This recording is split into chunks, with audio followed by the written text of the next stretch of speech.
எல்லா உறவுகளும் கேட்டீங்க. அண்ணன் ரொம்ப ஒல்லி ஆயிட்டாரு, அண்ணனுக்கு என்னன்னு போய் பாருங்க. ஏன் அண்ணன் தள்ளி நிற்கிறேன்? அண்ணனுக்கு போய் என்ன தூரத்துல இருந்து பார்த்தா அப்புறம் ஒல்லியா தான் இருக்கும், பக்கத்துல இருந்து பார்த்தா திராஸ் எடுத்துட்டு வாங்க, திராஸ் எடுத்துட்டு வந்து வெயிட் வைங்க. இப்ப சந்தையை தீர்ந்துட்டோம். அண்ணன் 75 to 76 கிலோ தான் இருந்துகிட்டு இருக்காரு. எனக்கு தெரிஞ்சு ஒரு 15 வருஷமா அப்படித்தான் இருக்காரு.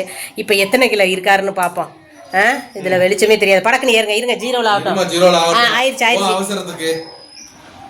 ஐயோ, இதுல என்ன தெரியும்? என்னங்க தெரியுது? 76ங்க.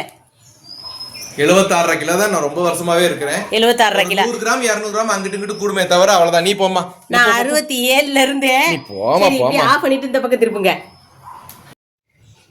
பாருங்க 68 170 இருக்கிறமா.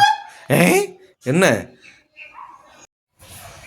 3 நேரமும் முழு முக்காவா சாப்பிட்றாங்க. அவங்களுக்கெல்லாம் வெயிட் ஏற மாட்டேங்குது.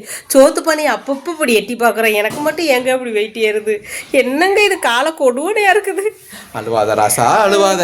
சரியா பேர் ராசா, சரியா பேர். அது குண்டா இருக்கவங்க ஒல்லி ஆகணும்னு நினைப்பாங்க, அவ்வளோ சீக்கிரம் நடக்காது.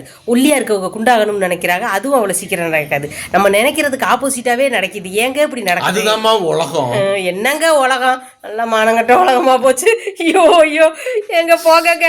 சரி, நீ குண்டானதுக்கு எதுக்கும் உலகத்தை திட்டுற மானங்கட்ட உலகம். ஐயோ ஐயோ ஐயோ. சரி, ஓகே, பாய்ங்க. பாய் பாய் பாய்.